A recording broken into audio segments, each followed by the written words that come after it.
distributeurs qui sont ici dans la salle, tous ceux qui nous suivent sur les réseaux sociaux. Nos salutations à M. Chérif Bungoum et aussi à nos fondateurs depuis Philippines.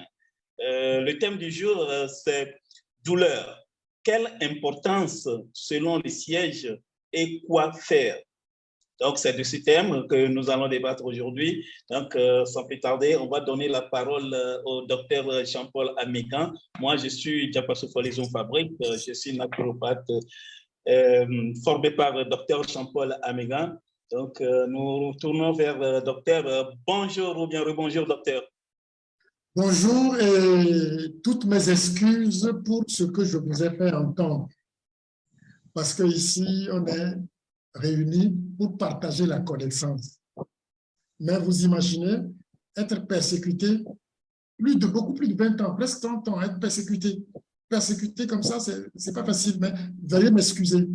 J'ai voulu, quand les gens le font, ils croient qu'ils ont le pouvoir. Je sais que la justice peut être corrompue, la gendarmerie et autres, les trucs peuvent être corrompus, mais la nature, on ne le corrompt pas. Veuillez m'excuser pour mon attitude. Sincèrement, je suis sincèrement désolé de vous présenter un truc comme ça, mais je dois répondre à ces gens. Maintenant, revenons à notre thème du jour. La douleur. Alors, je vous envoie la question. Qu'est-ce qu'on appelle douleur? Ici, vous qui êtes dans ce nouveau paradigme de santé, qu'est-ce qu'on appelle douleur? Eh bien, la salle est vraiment pleine. Nous sommes une centaine dans la salle. Qu'est-ce qu'on appelle une douleur?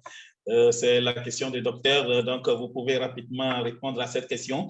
Et je tiens à vous informer, ceux qui gardent toujours le nom de leur portable, nous les prions de mettre au moins leur petit nom, comme ça on peut se connaître. Et donc, c'est vraiment, nous vous prions. Et nous demandons aussi, quand quelqu'un veut prendre la parole, que la personne allume sa caméra, comme ça on peut se connaître. Nous sommes ici pour partager, hein? Donc, il faut qu'on se connaisse.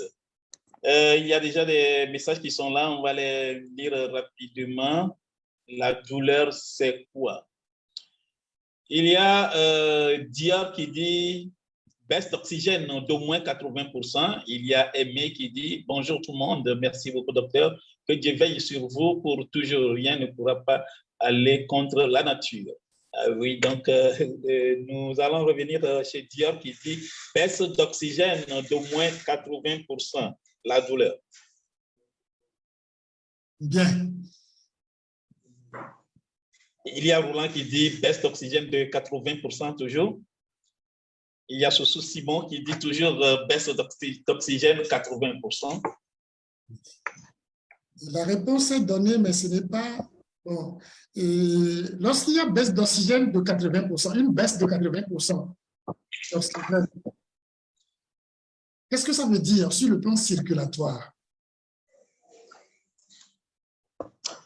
Baisse de 80% d'oxygène, qu'est-ce que cela veut dire sur le circulatoire?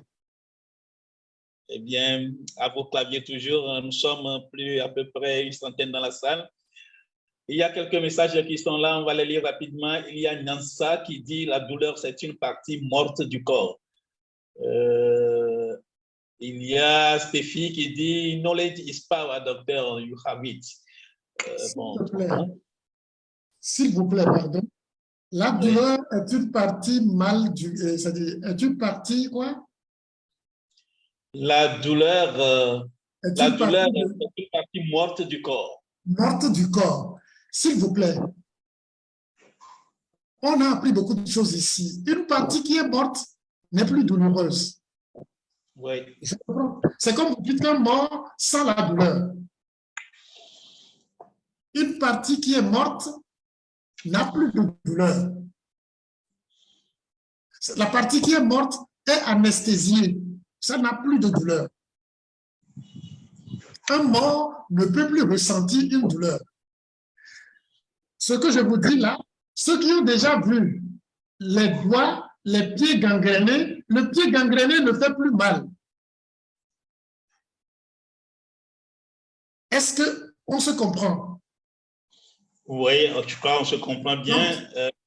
La douleur, c'est une baisse de 80% de l'oxygène. Mais sur le plan circulatoire, ça veut dire que puisque c'est la circulation qui amène l'oxygène partout sur nous, s'il y a baisse d'oxygène de 80%, cela veut dire aussi qu'il y a baisse de circulation de 80% au moins. Est-ce qu'on se comprend?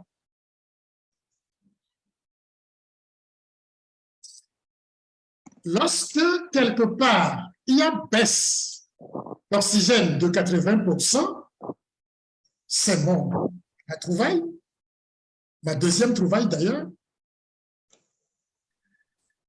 Les autres parties de notre corps ne sont approvisionnées en oxygène que par le sang. Donc, si l'oxygène baisse de 80% quelque part, ça veut dire que le sang a diminué de 80% au moins là-bas. Et c'est en ce sens que la douleur est un cri de manque d'oxygène pour que vous passiez quelque chose. C'est un cri de détresse, la douleur. Je le répète, vous allez le comprendre tout à l'heure aussi, mais beaucoup ici l'ont déjà compris. Ça n'a rien à voir avec ni le nerf, ni le muscle, ni l'os. Parce que tout ce qui est sur nous, os, muscles et autres, ont besoin d'oxygène. Et l'oxygène est apporté par le sang qui circule. Maintenant,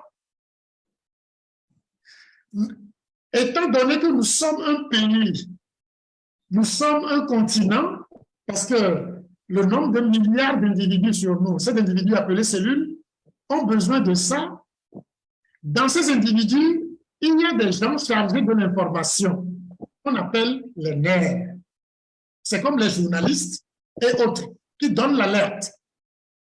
Le nerf n'est qu'un messager pour vous dire que à tel endroit, il y a l'oxygène qui manque. À tel autre endroit, il y a l'oxygène qui manque. C'est pour ça, le nerf n'est pour rien. S'il y a des médecins connectés ici qui en doutent, je vais leur décrire une simple chose. Les gens croient que ce n'est pas plaisir que je dois dénoncer certaines choses. Moi, c'est la vérité qui m'intéresse. Quand on dit à quelqu'un qu'il souffre du nerf sciatique, une douleur qui est à la hanche et qui irradie, qui descend petit à petit vers le bas. Chaque nerf, ceux qui sont là, ils comprennent que chaque nerf est accompagné au moins par 2 vaisseaux. Les nerfs sont pleins, les vaisseaux sont creux. Que ce soit l'artère, la veine ou le vaisseau lymphatique, c'est creux. Donc, quelque chose qui bouge, accompagnant le nerf ne dit que le niveau de ce qui bloque la circulation. Donc, en fait, la maladie sciatique aussi, c'est comme l'hypertension. Vous voyez?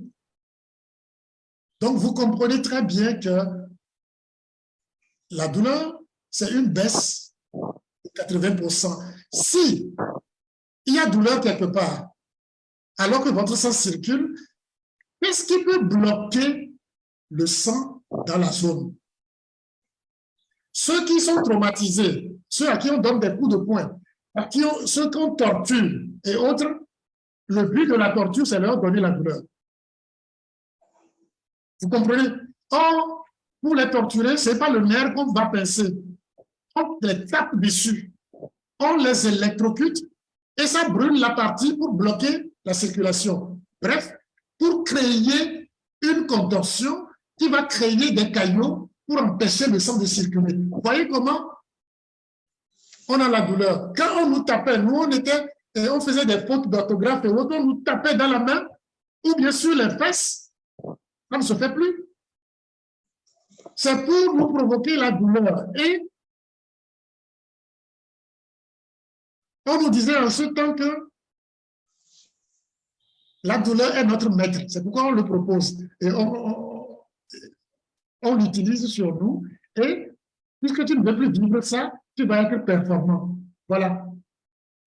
Tu vas essayer d'éviter qu'on te chicote tout le temps. Donc, les boxeurs, c'est pareil. On se donne des coups pour bloquer la circulation, au point où des gens perdent connaissance.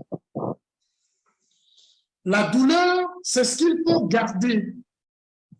Une douleur, c'est un cri de détresse, comme quelqu'un l'a dit, c'est un cri de manque d'oxygène. L'oxygène étant transporté par le sang, cela veut dire que le sang ne circule pas là-bas et la partie te dit « Pardon, sauve-moi, sinon il y a péril dans la demeure. » J'ai même écrit un poème là-dessus. Au lieu de dire « J'ai écrit « Oh, un leurre, c'est-à-dire tout leurre. Hein? Un leurre doux, tout leurre. » Bon, je vais vous lire ça si on a le temps après. Est-ce que quelqu'un a une question à poser sur d'abord la douleur? Parce que selon le siège de la douleur, les comportements ne sont pas les mêmes et vous allez voir que toutes les douleurs partout se valent. C'est-à-dire, ont la même signification, la même définition. Le domaine de définition est pareil pour toute douleur. Maintenant, selon l'organe, selon le siège, le danger n'est pas pareil. Et c'est ce qu'on va partager aujourd'hui. Et vous allez voir la subtilité et puis l'erreur de l'enseignement qu'on nous donne, qui m'a fait docte. Je ne suis pas un docteur, je suis un docteur, c'est-à-dire un doc. Et qui veut dire, à ses origines, docere. Quand tu as le doctorat, tu peux enseigner. Docere, c'est enseigner. Et je n'enseigne pas des répétitions. Allez comprendre ceux qui se tardent de chercher. C'est leur problème. Qui n'a pas compris la douleur, la définition de la douleur? Parce que c'est ça qu'il faut comprendre d'abord. C'est simple, je l'ai toujours dit ici, mais aujourd'hui, on va aborder ça autrement. Qui n'a pas compris la douleur? Eh bien, la salle qui n'a pas compris la douleur, nous allons évoluer. Donc, celui qui n'a pas bien compris, il peut poser des questions. Le docteur est là pour répondre. Nous sommes très nombreux dans la salle, il y a une centaine.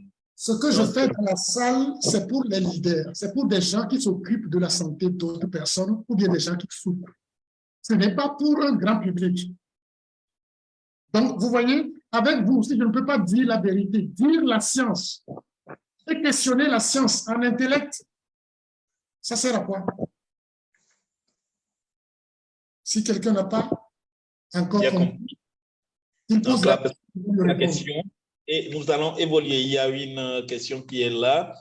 C'est de qui? C'est de Abel Afemagnon qui dit, peut-on classer les douleurs en fonction de ce que l'on ressent?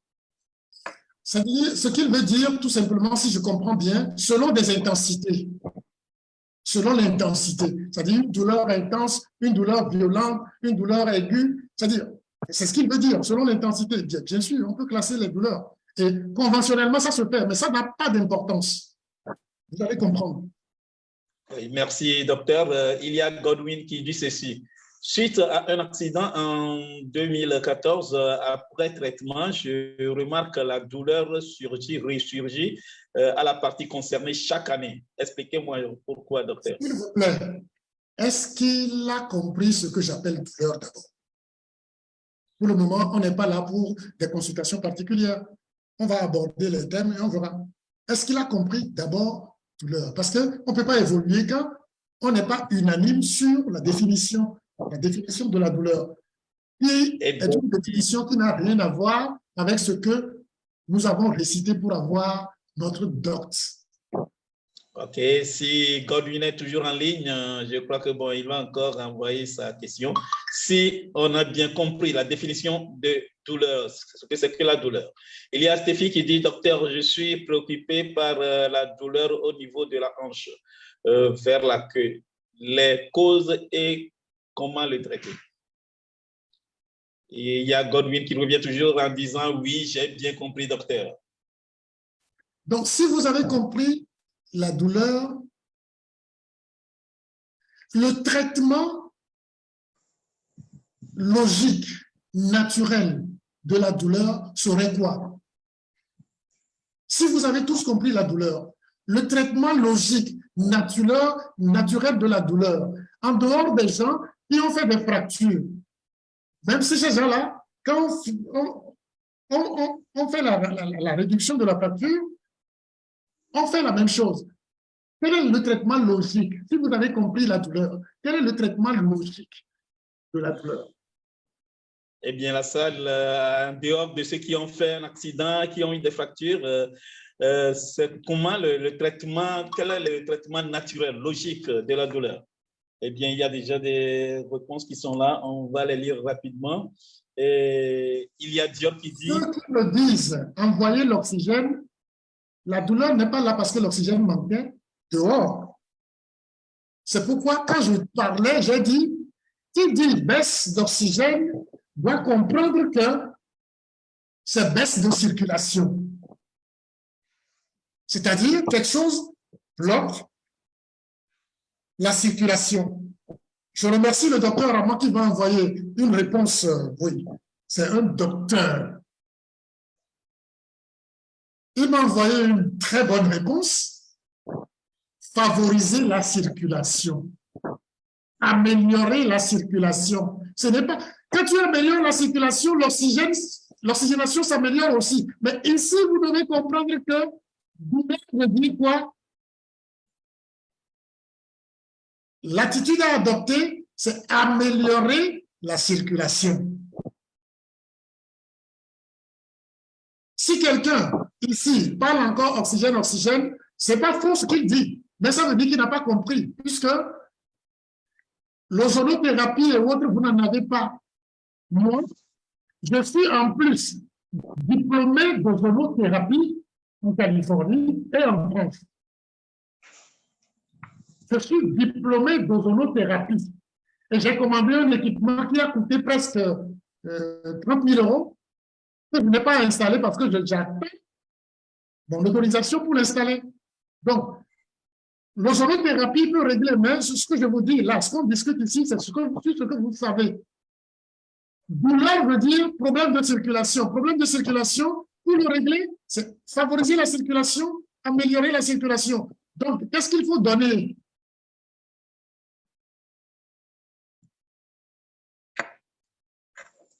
Qu'est-ce qu'il faut donner que vous savez? Eh bien, pour améliorer la circulation, qu'est-ce qu'il faut donner? Et je crois qu'il y a des réponses. Bravo, c'est la réponse. Il faut donner des anticoagulants. Oui. Des anticoagulants. Quelqu'un dit sport. Ce n'est pas totalement faux parce que le sport force la circulation. C'est pour ça le sport fait partie des financeurs de la santé. Ça force la circulation. Mais est-ce que le sport dissout les caillots? Ça peut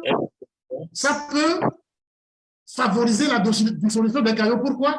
En apportant plus d'oxygène, les caillots vont fondre. Naturellement aussi. Mais ce n'est pas aussi facile parce que tu peux déplacer des caillots aussi. Donc, ce que vous devez savoir, c'est favoriser la circulation, améliorer la circulation. La seule façon d'améliorer la circulation, c'est quoi? C'est donner des anticoagulants. À AIM,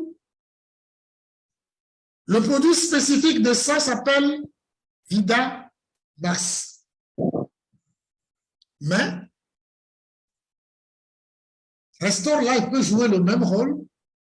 La vitamine C exceptionnelle de AIM, le C suprême, peut aussi jouer le même rôle. Sans oublier que tous les produits AIM, sauf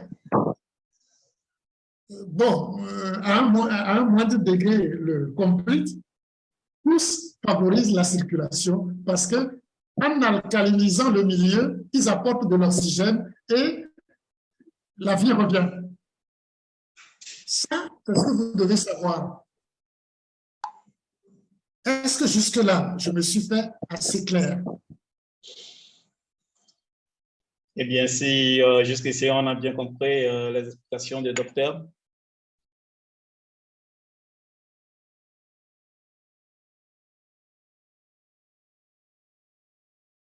Eh bien, on peut évoluer, docteur. Je crois que tout va bien. Si les gens, il faut que ça soit dynamique. Si les gens ont vraiment compris qu'ils veulent qu'on continue, qu'ils mettent power, au moins pour montrer qu'ils sont vivants dans la salle. Hein? Envoyez les power, envoyez. Hein? Pour montrer qu'ils ont compris, vraiment.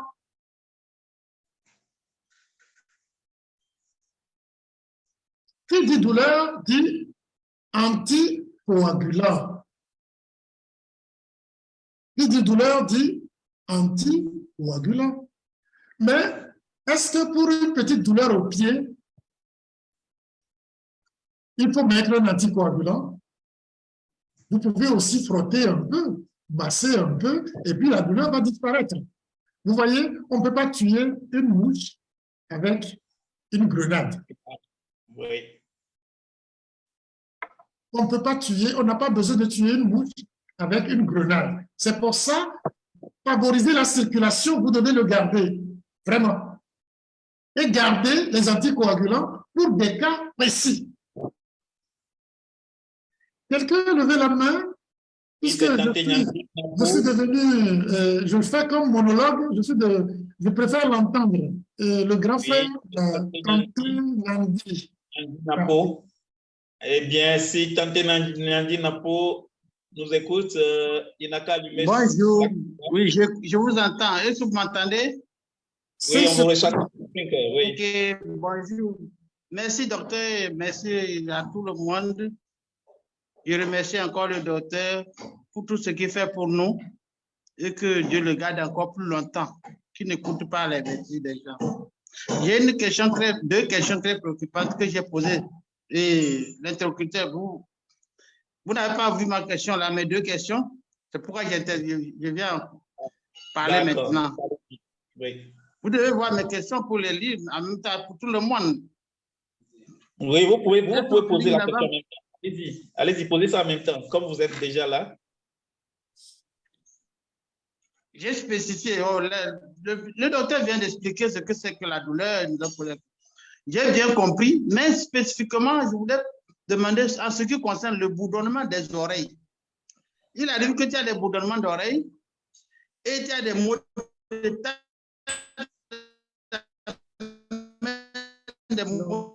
Je crois que sa connexion a un problème. On n'entend pas. Je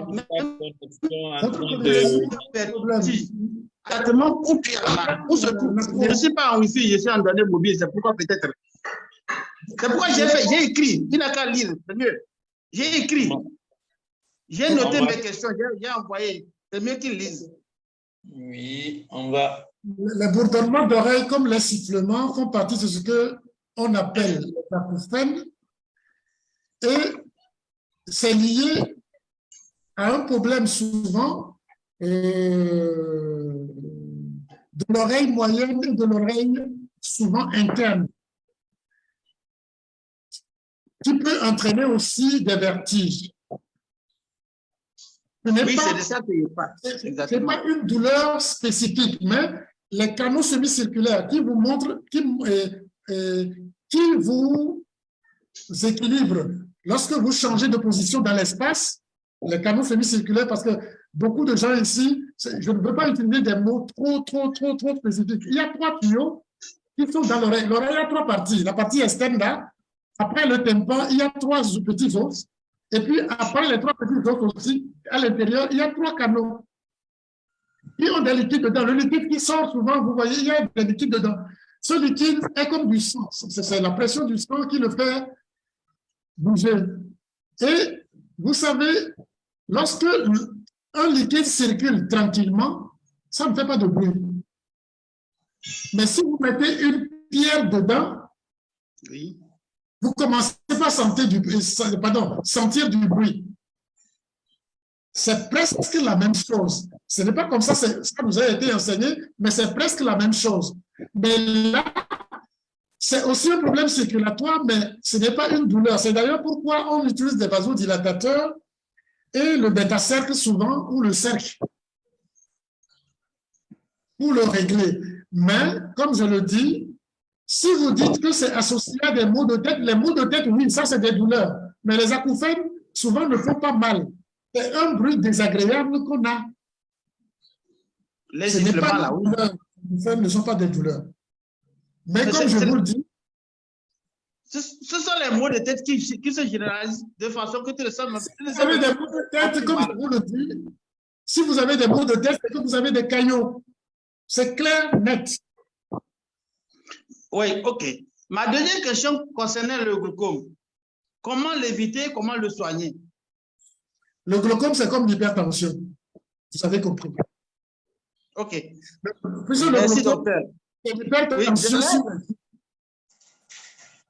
Merci, docteur. L'hypertension sur les yeux. Donc, si vous avez compris l'hypertension, c'est exactement le même phénomène. Merci, docteur. J'ai compris. On peut avancer. Pas. Merci. Bien. Sur la douleur, vous avez mis vos power. On peut avancer? Oui, on peut aller. Voilà. Maintenant, vous tous, vous savez que douleur veut dire problème de circulation. Problème de circulation veut dire il y a caillot quelque part qui bloque la circulation. Vous voyez que le caillot n'aura pas la même importance sur le cerveau, comme sur le cœur, comme au pied. C'est totalement différent. Au pied, on peut couper le pied, vous allez vivre. Au niveau de la tête, on ne peut pas couper la tête pour que vous continuiez à vivre. Au niveau du cœur, c'est pareil.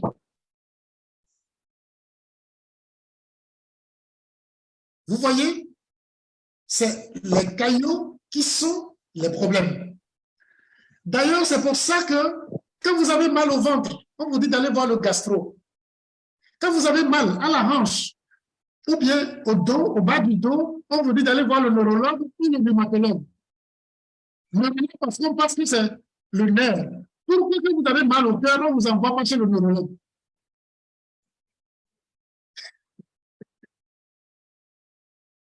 Pourquoi que vous avez mal au cœur, on ne vous envoie pas chez le neurologue, par exemple? Puisque les douleurs se valent. Avec le paradigme que j'ai expliqué, les douleurs ont la même définition, la même signification. Pourquoi que vous avez mal au cœur, on ne vous envoie pas chez le neurologue? C'est là, les exceptions là, qui m'ont fait penser d'autres explications. La douleur au niveau du cerveau, quand le sang est bloqué, ça peut vous entraîner ce qu'on appelle un AVC. Ce n'est pas la tension qui monte. La tension monte pour pousser le caillot. La tension monte pour pousser le caillot, pour que le sang circule. La tension a pour rôle de faire circuler le sang. Parce qu'il y a un caillot, il y a un élément qui bloque. La tension s'élève pour pousser le caillot pour que le sang passe. Donc, ce n'est pas la tension qui est responsable de l'AVC, non. Ça peut être un AVC ischémique au niveau du cerveau, c'est-à-dire le vaisseau est presque totalement bouché, mais le sang passe quand même un peu, mais pas suffisamment pour que vous restez éveillé. Là, vous perdez connaissance. On appelle ça un AVC ischémique. Ça peut être bref, parce que après, la force du cœur, de l'hypertension peut casser, briser le caillot, et puis vous vous réveillez. On appelle ça un AVC ischémique, mais il y a un terme particulier qu'on utilise en médecine, un AIT, un accident ischémique transitoire. Voilà. Maintenant, au niveau du cerveau, lorsque vous avez des maux de tête, vous avez des douleurs, lorsque le caillot bloque totalement le vaisseau, le sang s'accumule en amont. puisque nos vaisseaux sont unidirectionnels. Le sang ne circule que dans une seule direction. Et si la direction est bloquée, en amont, le sang va s'accumuler et puis le vaisseau va se distendre jusqu'à ce que ce vaisseau se casse. C'est ce qu'on appelle un AVC hémorragique. C'est vrai, l'hypertension veut régler le problème. Il force, et finalement, lui-même, il tombe. Le vaisseau s'éclate. On appelle ça AVC hémorragique. Ça ne veut pas dire que c'est l'hypertension qui a fait éclater le vaisseau, parce que cette voie est en sens unique. Quand c'est bloqué, qu'est-ce que vous voulez? Les autres continuent à venir. Ça s'éclate. C'est le caillot qui est à l'origine de ça. Ce n'est pas la tension. Mais en intelligence humaine, puisque l'intelligence, c'est de régler le problème, urgemment, vous pouvez baisser la tension le temps de dégager le vaisseau. Je reprends. Je parle de la douleur au niveau de la tête. L'AIP, on a vu, il faut mettre un anticoagulant, et puis bon. Mais lorsque vous faites un AVC hémorragique, il y a des conditions. C'est pour ça je ferai un truc spécial pour que, vous voyez, je ne sais pas qui sont connectés, on ne peut pas montrer à tout le monde comment reconnaître un AVC hémorragique sans appareil. Je préfère garder ça pour ceux qui seront formés au deuxième niveau. Mais, globalement, quand la personne fait un AVC, même si vous mettez un anticoagulant sur un AVC hémorragique, vous n'allez tuer personne. Ça va aider à dégager la voie. Je sais, les gens vont dire qu'il y aura hémorragie méningée et autres. Il y a Imhotep pour ça. Je ne vous en parle pas. Donc, c'est un anticoagulant pour dégager la voie. Et vous comprenez qu'au niveau de la tête, ce n'est pas différent des autres douleurs.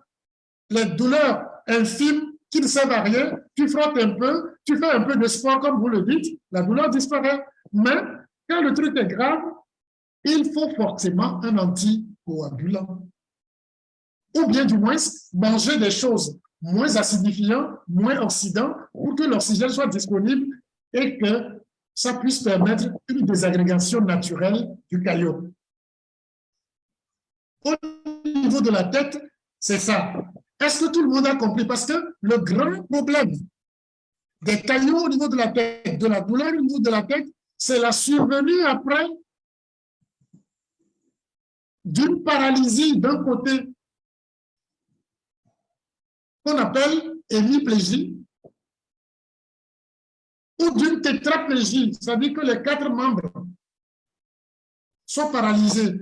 Mais je vous le dis, quand on dit paralysé, ne croyez pas que c'est le nerf, hein. C'est faux. Tous ceux qui ont déjà traité les vascularites, je veux dire, les phlébites, les artérites des membres inférieurs, savent que les gens qui ont ça ont dans la tétrade de Griffith, pour ceux qui sont médecins, c'est un nom barbare, une paralysie. Alors que ce n'est pas le nerf, tout le monde sait que quand on a une phlébite ou bien on a une artérite, c'est le sang qui s'arrête de circuler. La jambe devient luisante et autres, on met un anticoagulant et ça se règle. C'est vous dire que une paralysie ne veut pas dire que le nerf est paralysé. Je m'en vais vous donner un exemple édifiant. Au Togo en 2006 ou en 2005, si j'ai bonne mémoire. L'ancien directeur de l'INADES, je tais le nom, dont un de ses parents est le premier professeur de cardiologie au Togo. Et ce professeur le suivait depuis pour hypertension.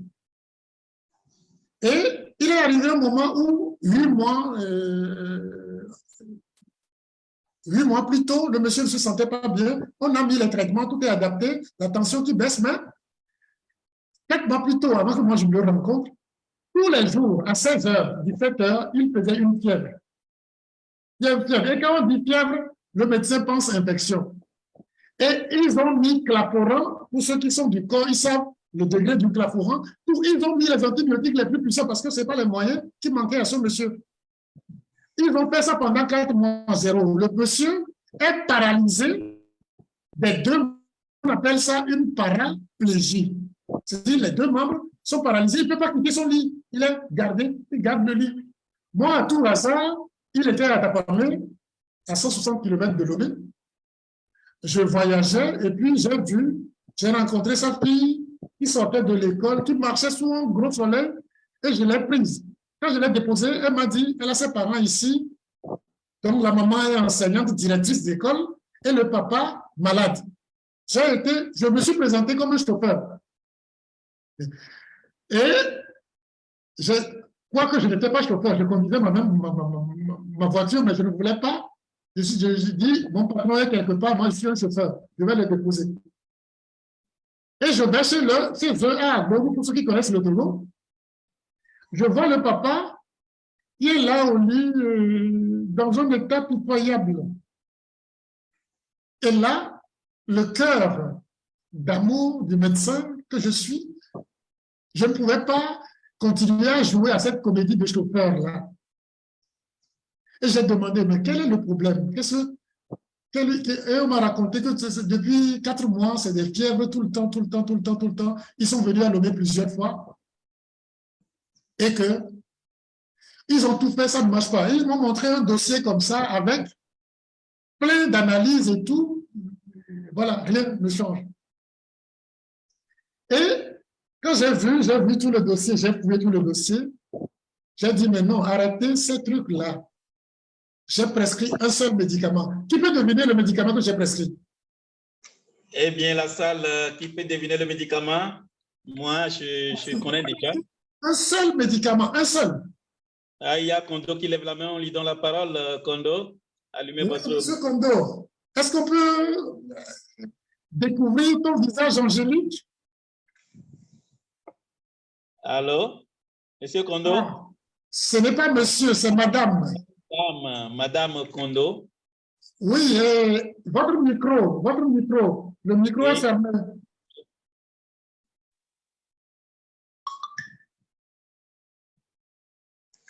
Oui, madame? C'est l'Ovénos. Bonjour, docteur. Ah. Bonjour, madame Kondo. Bonjour. La Saint-Valentin continue, hein?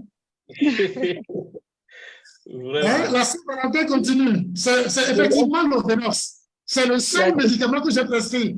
Mais avant de continuer, je vous dis ceci.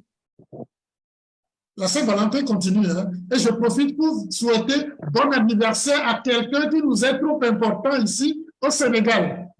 Bon anniversaire à lui. Il se connaît. Il s'appelle Papa W, je ne dis pas le reste. Il se connaît. Il va se reconnaître. Oui, donc ensemble, nous souhaitons vraiment... Bon anniversaire à lui pour tout ce qu'il nous fait, pour que nous puissions être gâtés ici. C'est seulement le Lovénos que j'ai prescrit. Et je vous dis, je leur ai demandé de faire le Lovénos 3 jours de suite, et puis après 1 jour sur 2, et qu'ils passent me voir à Lomé. On a fait le Lovénos le 1er jour. La nuit, le lendemain, l'assistant que j'ai amené, à qui j'ai montré rapidement, il a fait le 2e jour. Le 3e jour, le vieux s'est levé et marche. Et le 1er jour, la fièvre n'est plus jamais revenue.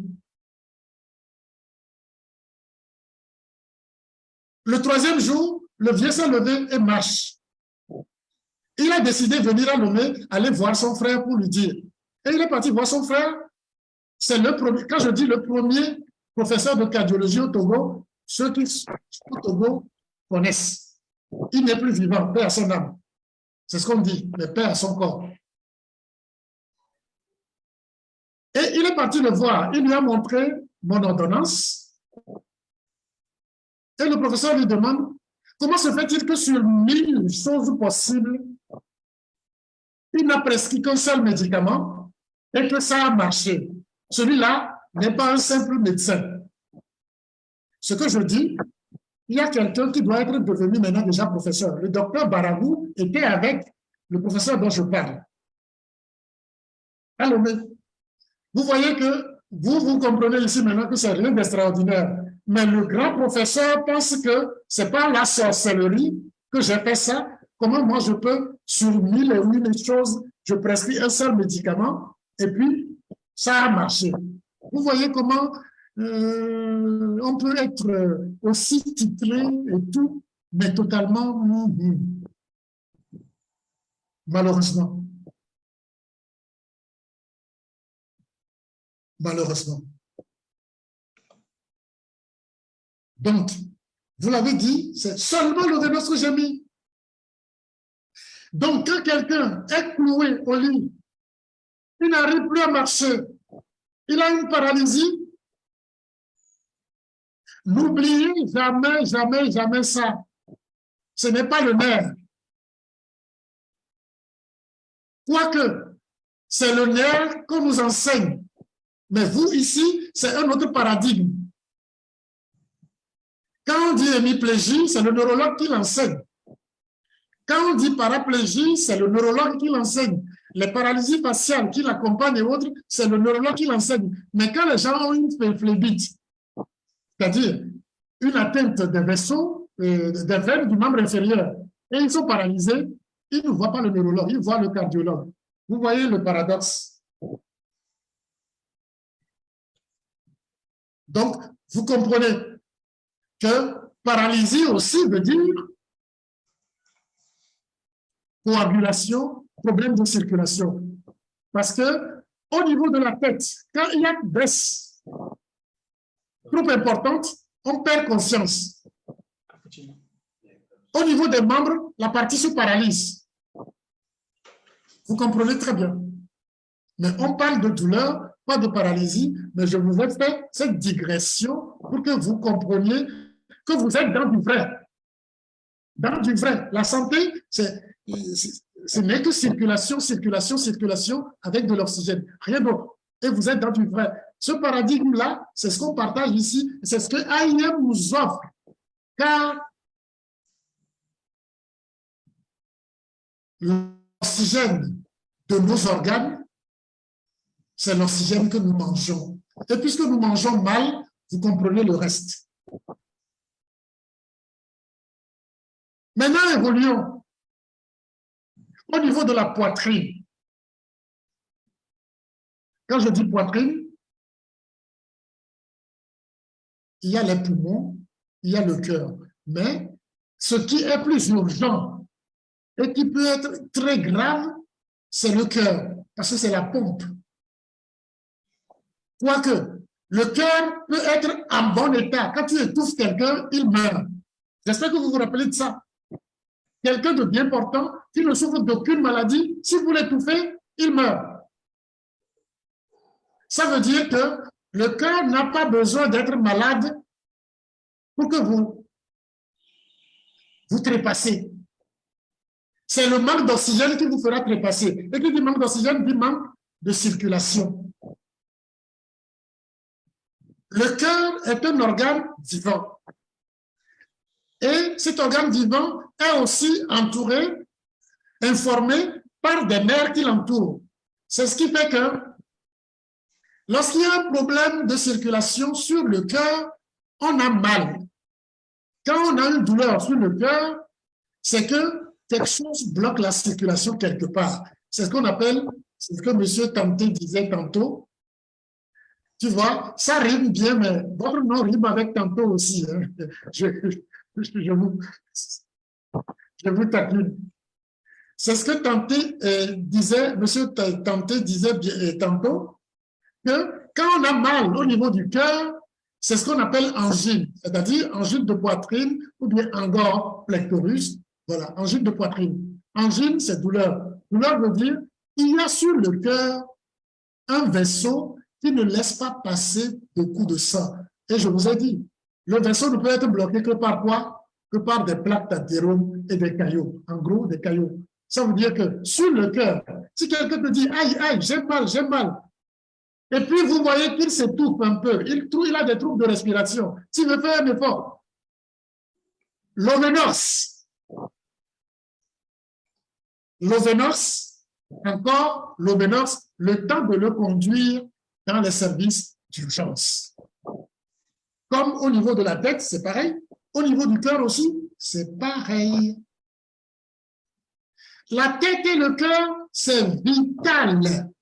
Donc là, on n'a pas besoin de réfléchir. C'est l'ovenos. J'espère que le confrère, l'éminent confrère gynécologue, Dr Amadou, est connecté aussi aujourd'hui. Il va encore faire un témoignage exceptionnel. La dernière qu'il a partagée avec moi, le dernier qu'il a partagé avec moi, que je n'ai pas partagé avec vous. Quand on l'a appelé au CHU d'urgence sur un patient qu'on a opéré, qui se tordait de douleur malgré les morphines, qui ne pouvait pas se lever du lit, qui a été opéré de tumeur de rein ou quelque chose comme ça. On l'a appelé, il va vous raconter ça lui-même, s'il est connecté. Monsieur, eh bien, si Dr Amadou, oui, si Dr Amadou est connecté, nous lui prions d'allumer sa caméra et activer son micro.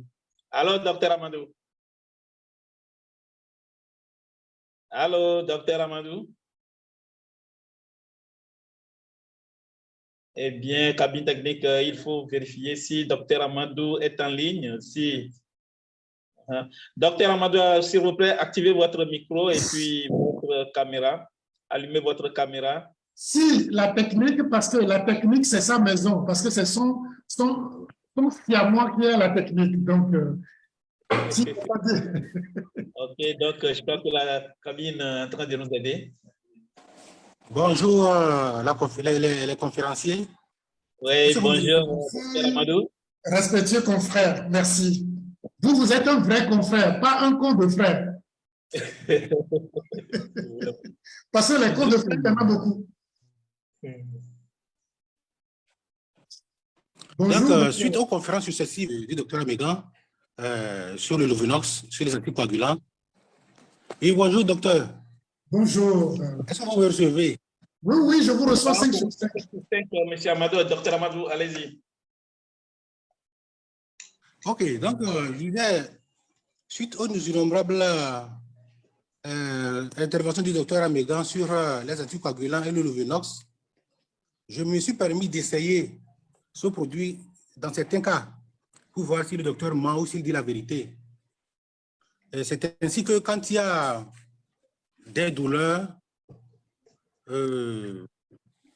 ou une hypertension artérielle, je mets les anticoagulants et je vois ce que ça donne comme résultat. Donc, le dernier témoignage date de 3 semaines environ, 3 semaines, un mois. Il s'agissait d'une patiente qui a été opérée d'une tumeur du rein.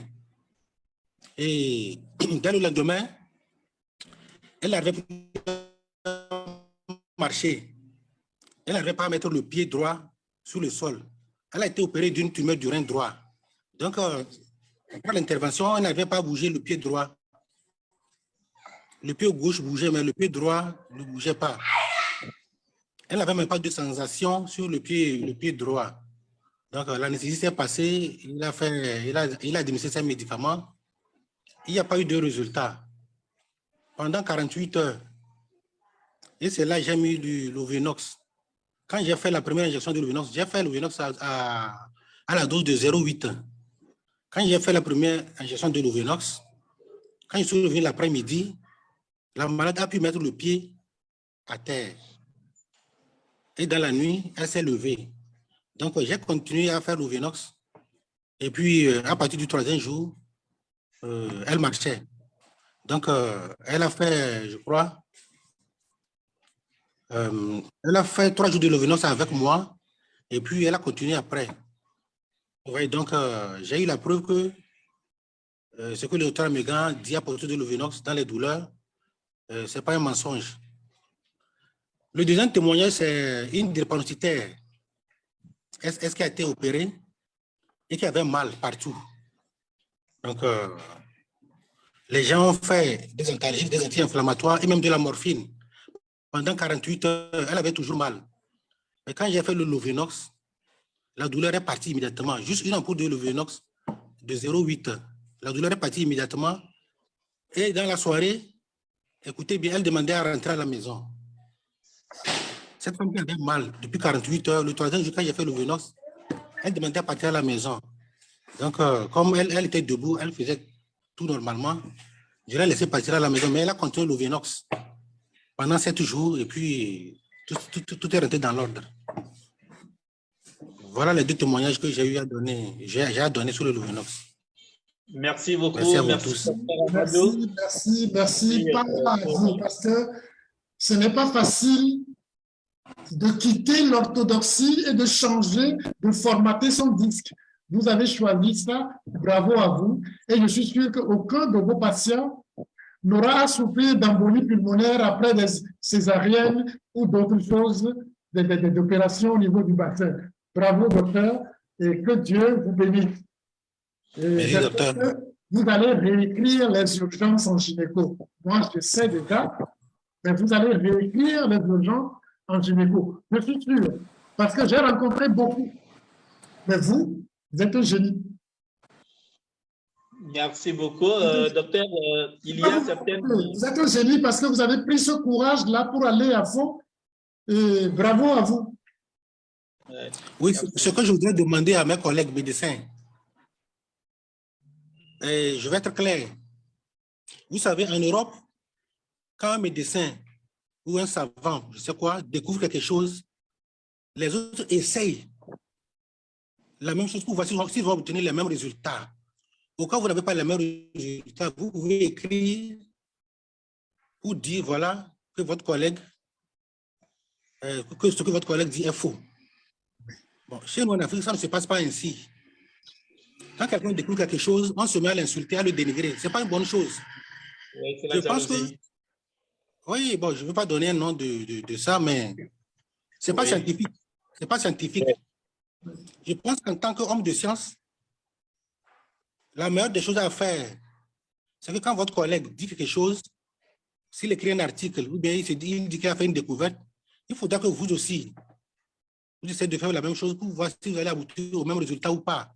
Si vous n'avez pas les mêmes résultats, en ce moment, vous vous confrontez à votre collègue et puis vous lui dites, voilà, j'ai répété ce que vous avez fait, mais je n'ai pas les mêmes résultats.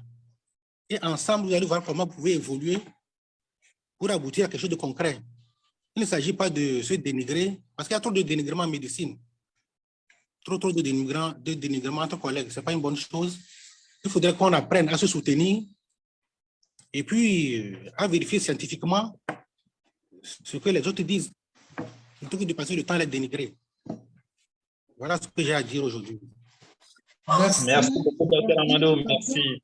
Ce que vous venez de dire, ça montre encore que vous êtes un génie, puisque vous avez l'esprit critique et non l'esprit de critique.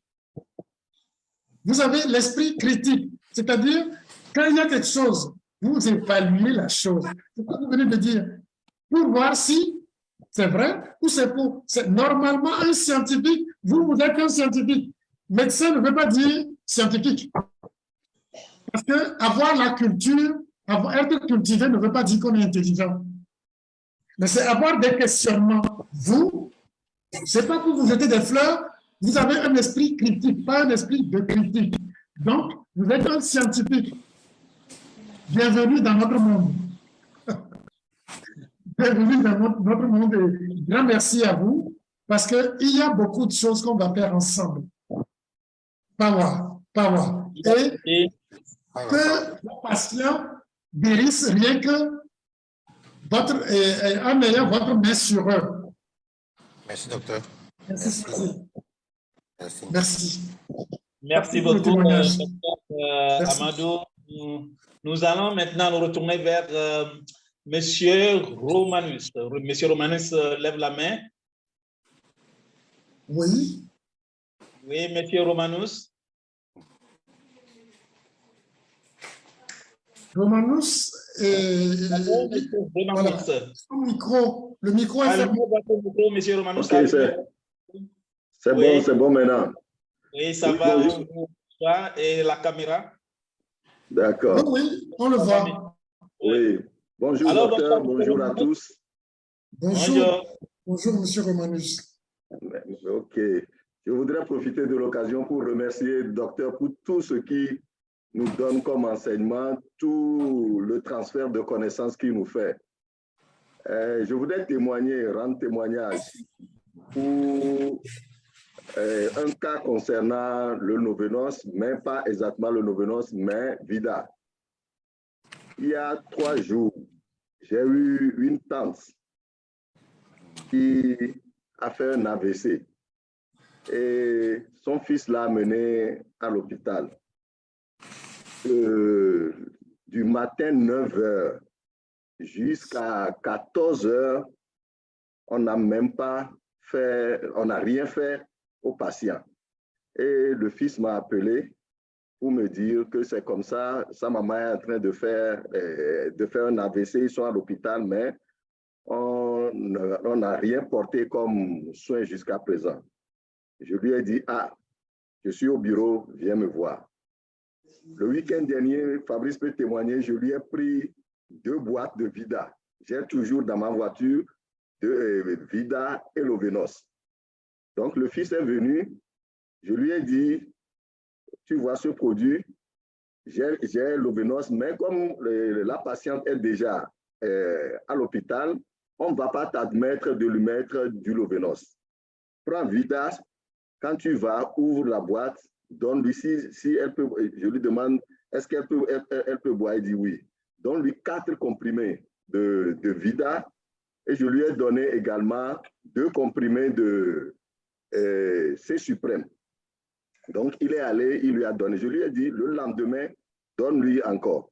Le soir, le même jour, hein, le soir vers 21 h, j'appelle, je demande d'après ma tante, elle me dit non, que ça va, elle est en train de dormir. Est-ce qu'on lui a fait quelque chose? On dit non, on lui a juste fait le scanner. Vous avez déjà les résultats? Il dit non, pas encore. Je dis ok, le lendemain, donne-lui encore 4 Vida et encore 2 C-Suprême. On lui a fait ça et aujourd'hui, il me dit que sa maman va mieux. Si tout va bien, on va les relâcher ce matin.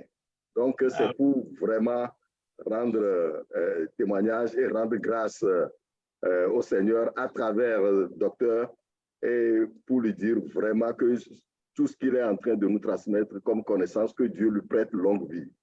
Namasté. Namasté, merci beaucoup, M. Romanus.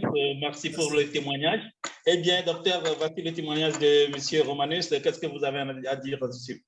Non, bravo, parce que vous voyez, je vous avais dit ici que lorsque vous n'avez pas le Lovenox apporté, donnez le Vida.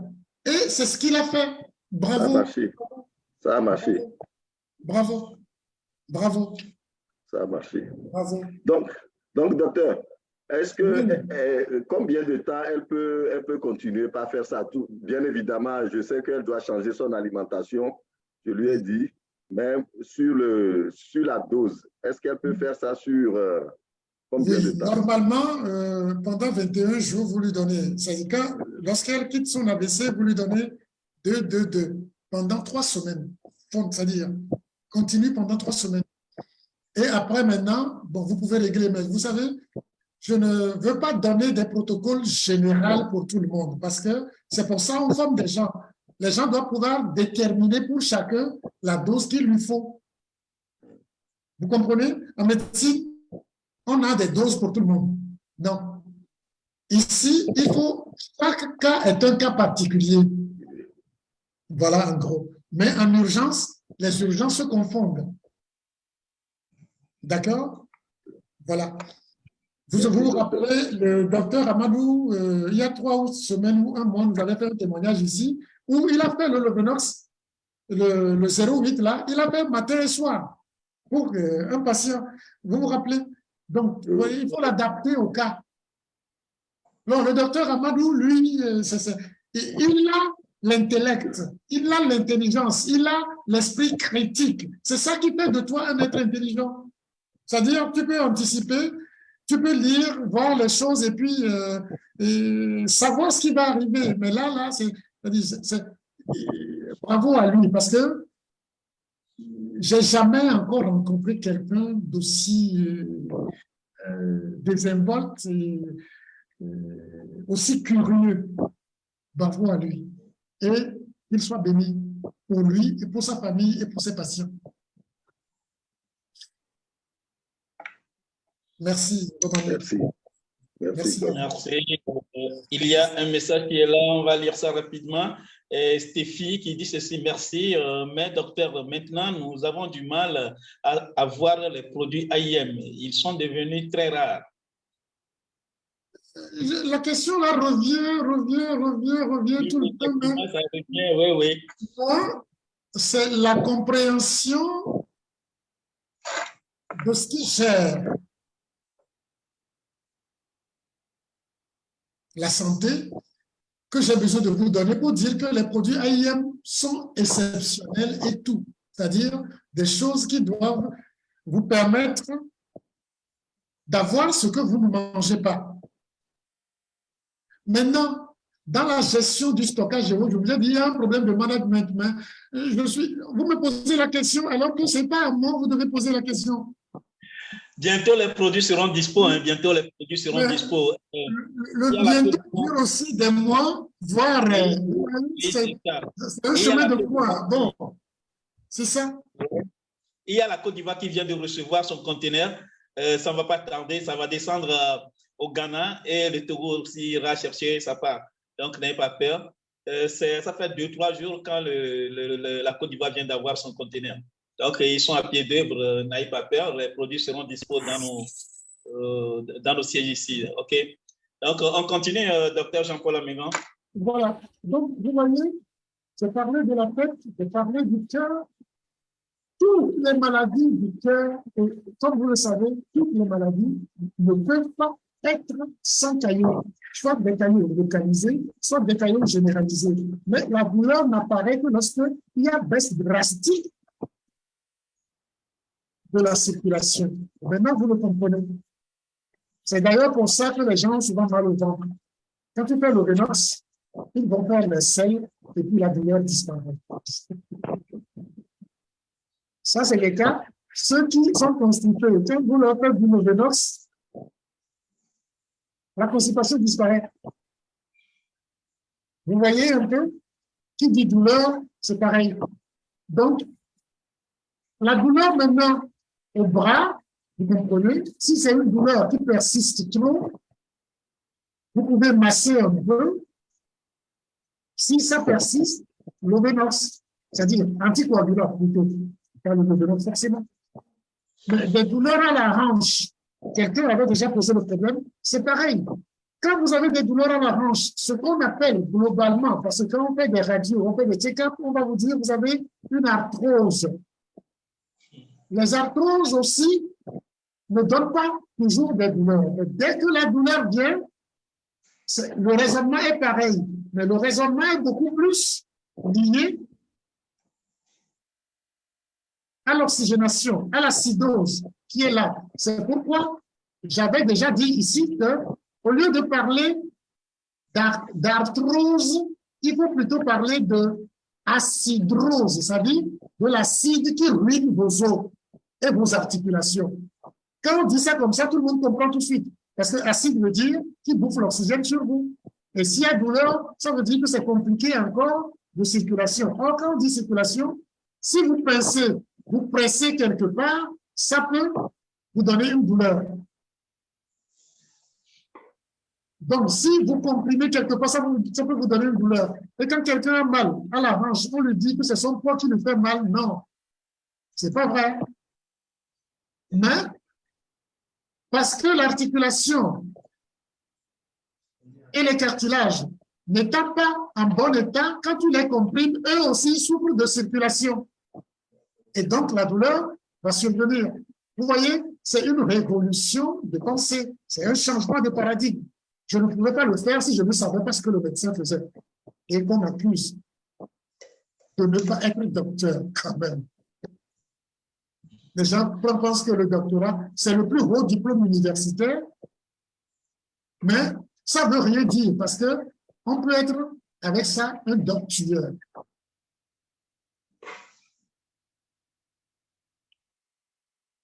parce qu'on répète le protocole.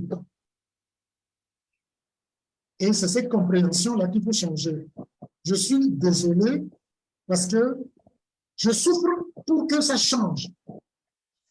On me dénigre, on fait tout. Je souffre pour que ça change.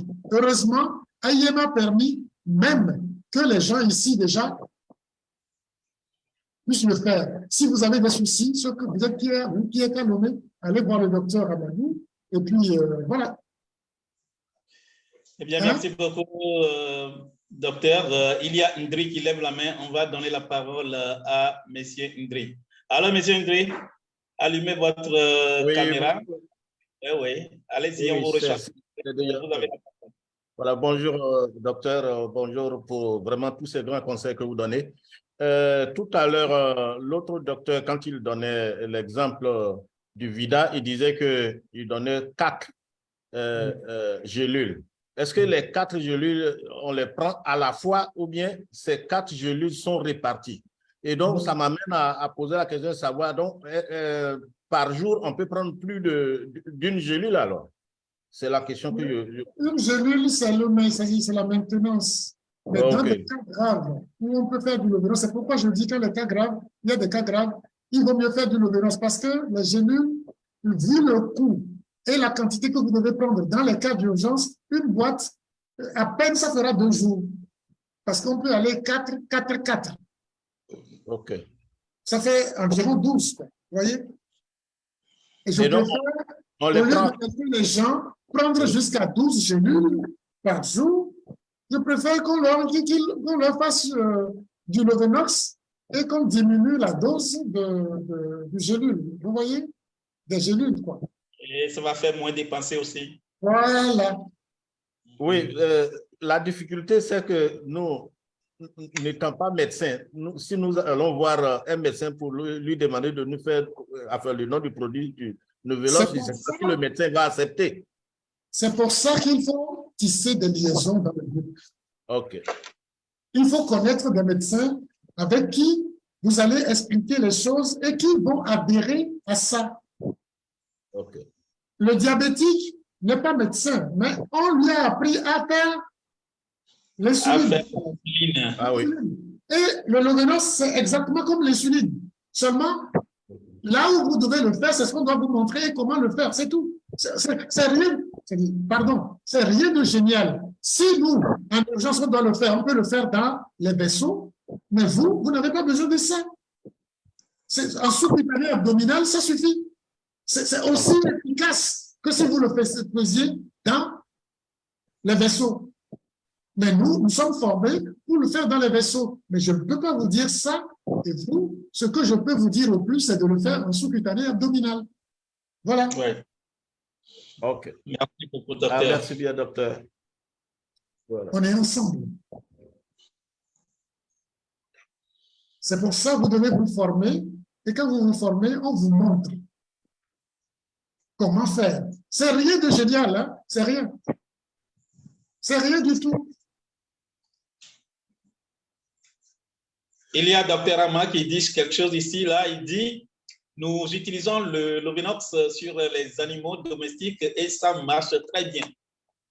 Merci au grand frère Dr Armand. Lui, comme je le disais, chez les humains, pour Dr Amadou, Dr Armand, aujourd'hui, c'est comme le phénomène de la médecine vétérinaire.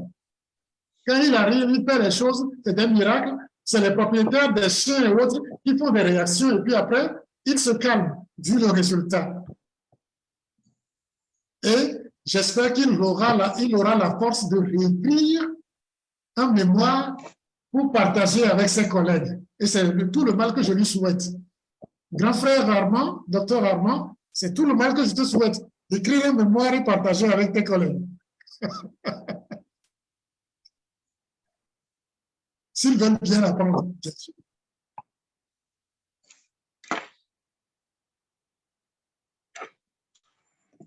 Merci beaucoup, docteur. Je crois que la douleur au niveau du cœur, la douleur au niveau de la tête, ça peut cacher une urgence extrême. Quoique les douleurs partout, pose les mêmes problèmes au niveau de la hanche, au niveau du bas du dos et autres. Quand c'est une douleur trop intense, faites du Lovenox le temps d'aller voir qui est spécialiste du domaine. Mais si vous faites le Lovenox et que la douleur disparaît, vous avez la preuve que c'est la circulation, donc vous savez quoi donner au niveau de l'AIM. On vient de parler de VIDA, mais souvent c'est l'alimentation qui a créé les caillots, il faut changer l'alimentation, donc vous devez donner aussi du C24.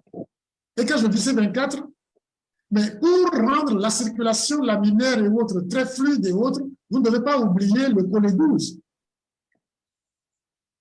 Donc, que ce soit au niveau de la tête, au niveau du cœur, au niveau des poumons, au niveau de l'abdomen et des membres, la combinaison gagnante, chaque fois qu'il y a douleur ou maladie douloureuse, un problème douloureux, c'est toujours C24, collet 12, VIDA.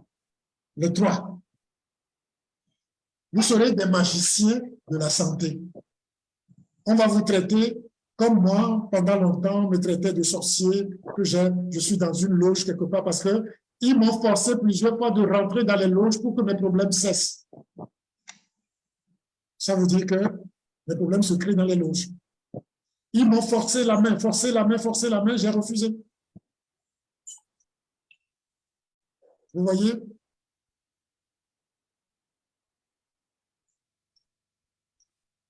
La connaissance n'est pas pour celui qui a eu le premier à l'avoir. La connaissance, c'est pour les autres. Ce que Dieu m'a confié, ce que Dieu m'a permis de voir en premier, c'est pas pour moi, sinon ça ne sert à rien. Il va résoudre mes problèmes et moi je serai tranquille, je vais jacasser comme un singe. Mais c'est parce que ce n'est pas pour moi, c'est pour les autres que je me dois de me faire par tous les moyens pour vous le transmettre. Et c'est ce que je fais. La main est levée vers lui comme une antenne parabolique, j'en reçois et je donne. Ainsi soit-il. Donc, en gros, quelle que soit la situation de la douleur, surtout au niveau du cœur, de la poitrine, de la tête, anticoagulant, Lovenox. Si vous ne pouvez pas, parce que vous ne savez pas le faire, si vous avez un médecin à côté de vous, et c'est pour ça qu'il faut aller convaincre les médecins et les pharmaciens de venir dans le groupe pour qu'ils aient aussi la possibilité d'avoir les alicaments, les compléments alimentaires dans leur pharmacie. En attendant qu'ils commencent par vendre aussi les fruits et les légumes. Hein? Vous devez vous tisser parce que vous savez, les médecins, les pharmaciens sont malades. Hein? Si vous leur donnez les médicaments et puis ça marche, ici, beaucoup en prennent. Pharmacien, ça marche, le reste c'est facile. Parce que le pharmacien, c'est lui qui a le Lovenox qui vous en procurer. Lorsqu'il est rassuré que ce n'est pas dangereux le Lovenox, c'est fini. Parce qu'il y a les précautions, je vous avais dit, les précautions à prendre. C'est fini. Mais avant de finir la séance d'aujourd'hui, pendant que vous comprenez la douleur et autres, je ne vais pas vous passer mon poème sur la douleur. Je vais transférer à M. Eric. Ceux qui seront formés au deuxième niveau, je vais tirer ça et leur donner. Ceux qui auront mon livre, mon futur livre, l'auront dedans, comme pour l'hypertension. Parce que l'hypertension, c'est l'urgentiste. Et ça, je dois lui demander excuse. C'est pourquoi j'ai dit, pardon, hypertension. Pour la douleur, c'est un messager qu'on m'a poussé à combattre, alors qu'il n'est que messager. Parce que ceux qui m'attaquent, qui sont atteints du syndrome de Faust, vous savez ce qu'on appelle le syndrome de Faust? Quelqu'un qui a vendu son âme au diable, son comportement, tous les signes, sa façon de faire, c'est ce qu'on appelle l'ensemble des signes-là, le syndrome de Faust. Ceux qui sont atteints de ce syndrome de Faust vont enseigner faussement la douleur. Parce qu'ils sont dans un système qui a pour intérêt que la douleur soit ainsi. On condamne les bons, on tue les anges, on va jusqu'à transformer en problème Dieu à nous, comme l'hypertension. Bravo. Et on est civilisé, on est des scientifiques, on est des docteurs. Pardon. Je ne vais pas dire, parce que avant le docteur, là, je remettrai, entre le T et le E, je mettrai un petit tu. Vous savez lire ça, non? Merci.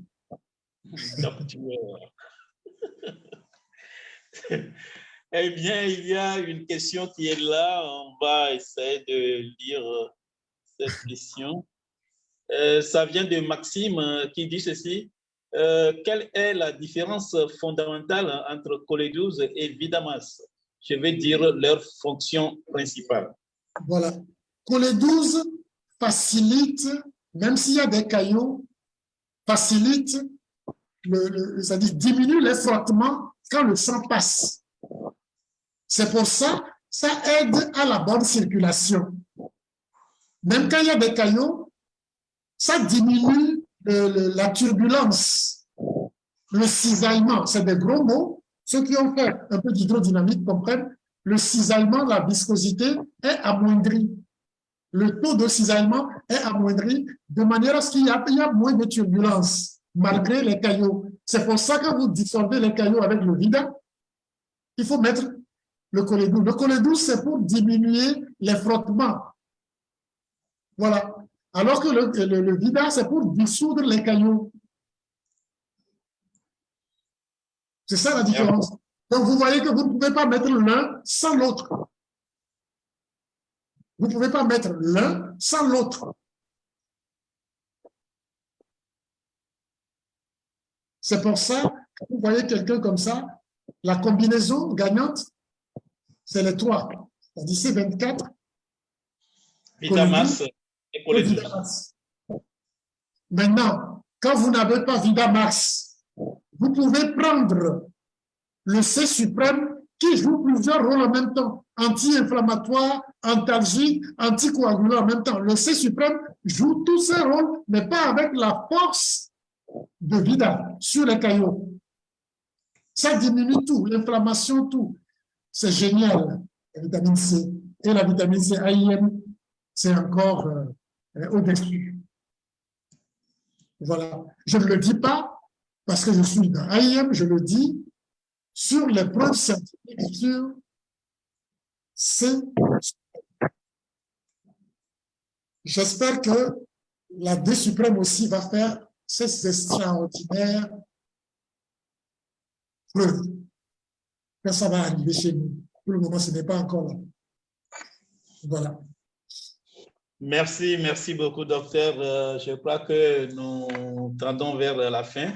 Il est déjà 15h30. Bon, je ne sais pas s'il y a toujours des questions qui sont là. On va... Non, ça veut dire que votre montre là, c'est-à-dire, ça fait des galops.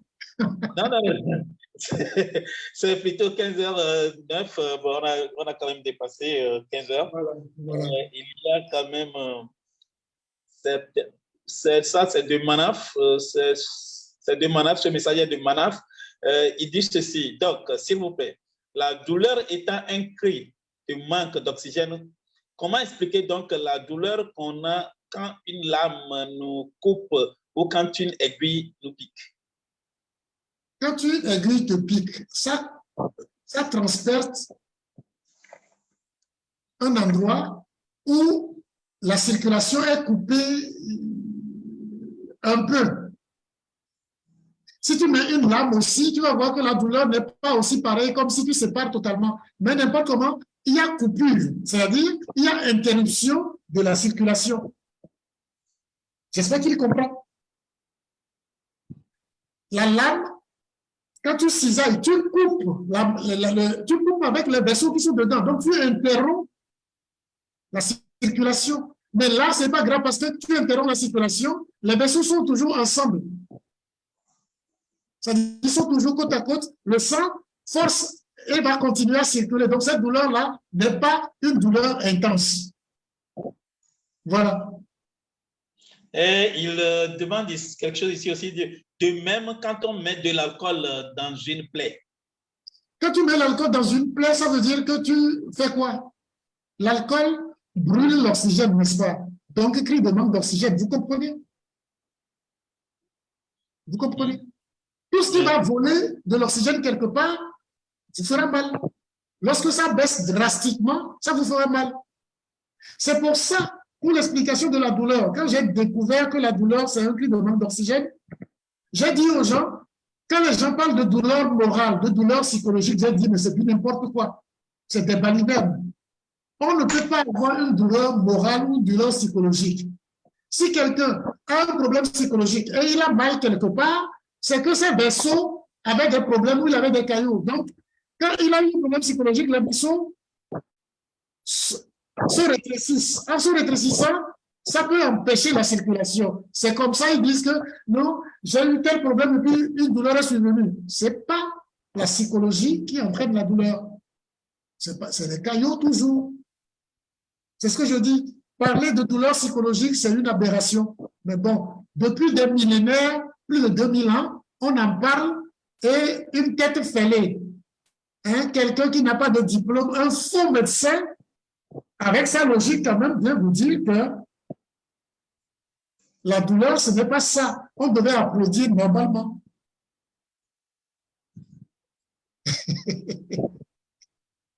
J'ai honte des fois, parce que quand tu vas dans certains milieux, on te dit, mais tu veux te présenter médecin, vous ne pouvez pas savoir. Des fois, j'ai honte. Pas honte de moi, mais honte de ce qu'est un médecin. Qui meurt jeune, comme tout le monde, qui perd des enfants, comme tout le monde, qui perd des parents au jeune âge. Il y a les mêmes maladies que ces patients, mais le stéto, on est docteur. Et ça emmerde les collègues. Alors que dans la déontologie, le code de déontologie qu'on nous partage quand on est dans l'ordre, je l'ai eu quand on m'a donné, demande à ce qu'on se protège.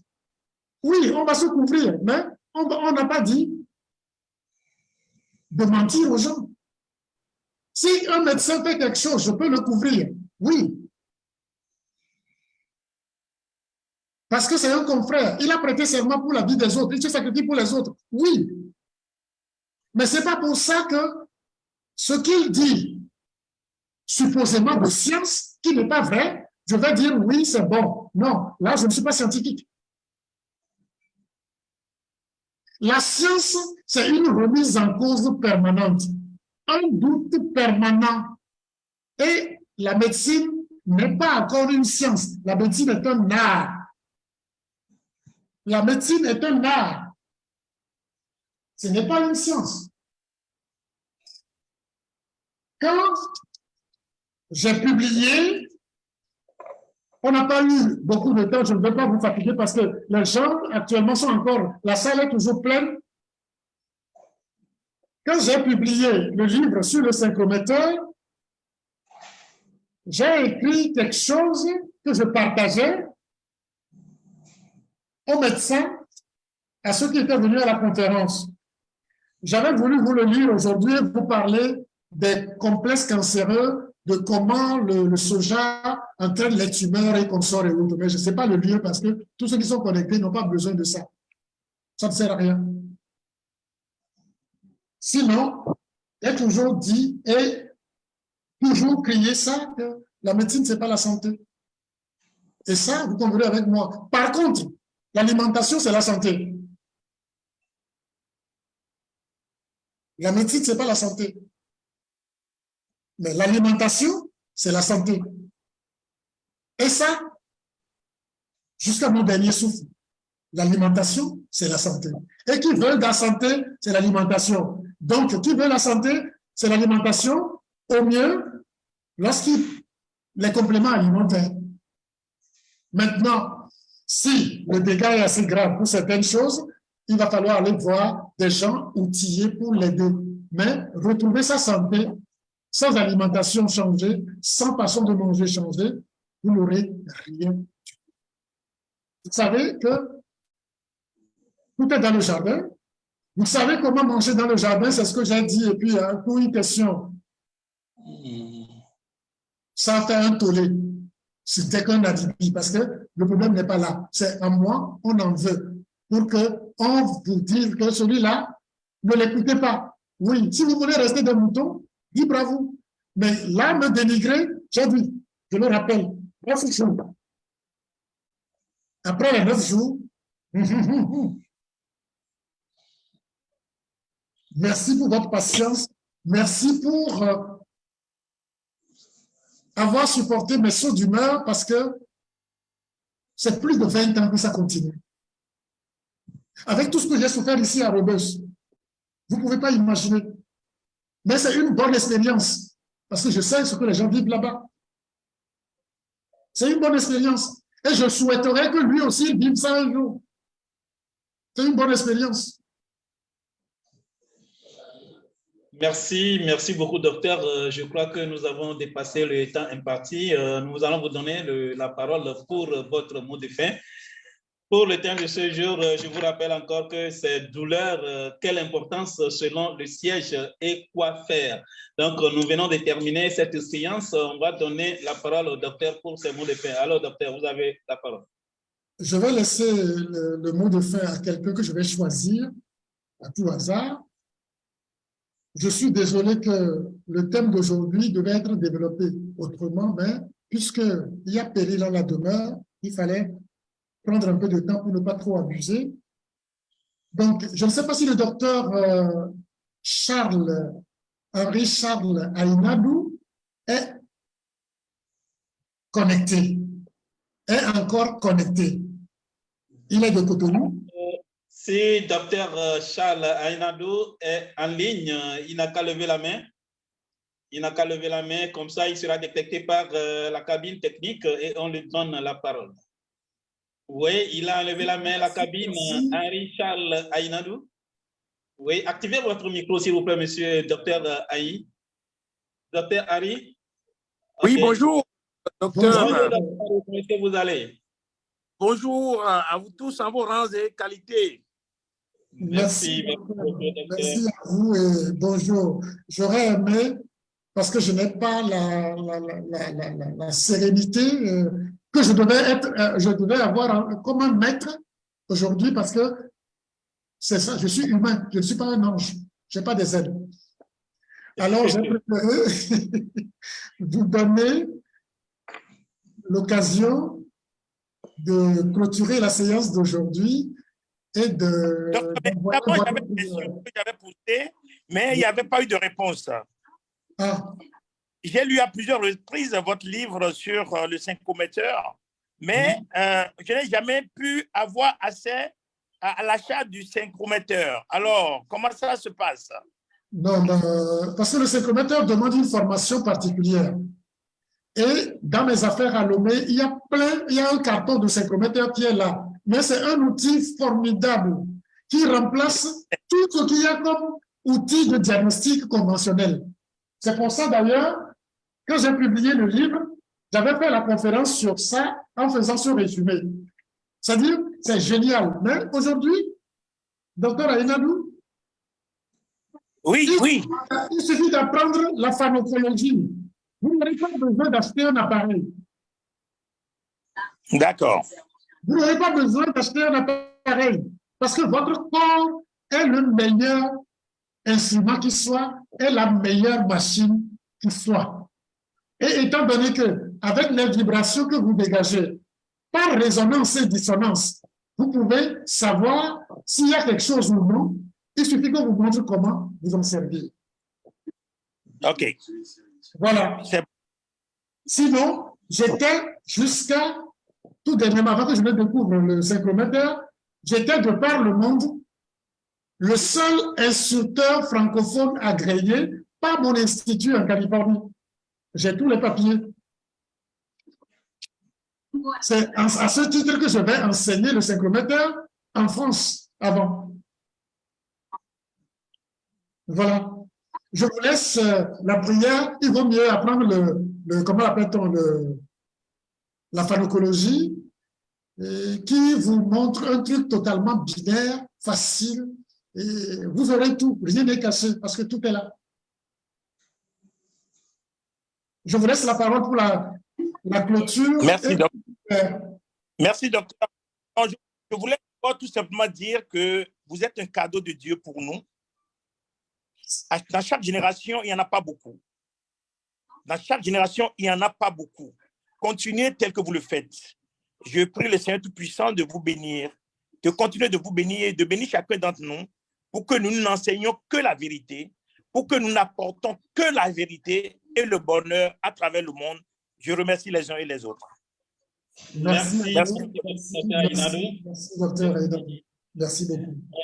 Pour terminer, il y a quelqu'un qui demande là où il peut trouver le livre La pharmacologie. Vous pouvez envoyer le message à 00228 90 28 63 78. Je répète, 00228 90 28 63 78 et vous aurez votre copie de pharmacologie. Eh bien, il semble que le docteur voudrait nous dire quelque chose. Oui, ceux qui ont eu le livre, dans les avertissements, à la page 22, j'ai écrit ceci, je vais vous le lire. Dans un monde où chacun triche, c'est l'homme vrai qui fait figure de charlatan. Ça, c'est André Gide qui le disait. Dans un monde où chacun triche, c'est l'homme vrai qui fait figure de charlatan. C'est André Gide qui l'a dit. Plus loin, je dis, ceux qui voient toute ma souffrance, les attaques, les calomnies, les dénigrements que je vis, le professeur Léon Denis disait ceci, et toujours à la page 22 du même livre, tous ceux qui ont voulu affranchir l'humanité de son ignorance, lui révéler le secret des forces naturelles ou des lois morales, tous ceux-là ont vu se dresser devant eux un calvaire et ont été abreuvés de fiel et d'outrage. J'espère que vous avez compris. Et j'ai cité Galilée, qui a été incarcéré, Giordano Bruno, qui a été tué, Jésus crucifié, Watt Fulton Papin bafoué, Salomon de Kos enfermé parmi les fous. Mais ce que vous devez savoir, c'est que, je continue, à la même page 22 de mon livre, il a fallu une vitalité à certaines idées pour se faire jour, malgré la coalition des corps sacerdotaux et savants. Mais les idées, comme les hommes, grandissent dans la douleur. Tôt ou tard, la vérité triomphe des infaillibilités conjurées. Namasté et merci. Namasté, namasté, docteur. Il semble que docteur Aïnadou lève toujours la main. Ok, donnez-lui la parole. Vous voyez, je suis content que vous êtes content et que vous ne voulez pas qu'on arrête. Mais, bon. Une erreur. Oui. Il semble que docteur Aïnadou a fait une erreur parce que j'avais vu ça toujours en l'air. Donc, merci pour tous ceux qui nous ont suivis aujourd'hui. Merci pour tout. En vous disant, je vous aime, je vous aimerai toujours et j'aime la santé. Et je vous donnerai la santé toujours. Quoi qu'il en soit, quoi qu'il arrive. Je vous aime. Namasté. Merci beaucoup. Merci. Namasté, docteur. Eh bien, je disais ceci. Merci à tous ceux qui nous ont suivis. Nous sommes très, très nombreux aujourd'hui dans la salle Zoom. Il y a beaucoup qui nous ont suivis sur Facebook. Nous remercions tous ceux qui nous aident pour avoir toujours ces séances les mercredis. Docteur Jean-Paul Amégan, merci beaucoup. Merci à Monsieur Gungun, merci à nos fondateurs et merci à Monsieur Teguenon, notre technicien. Moi, je suis Fabrice Folizon-Diapassou. Je suis formé par le docteur Jean-Paul Amégan. Merci à tout le monde et namasté.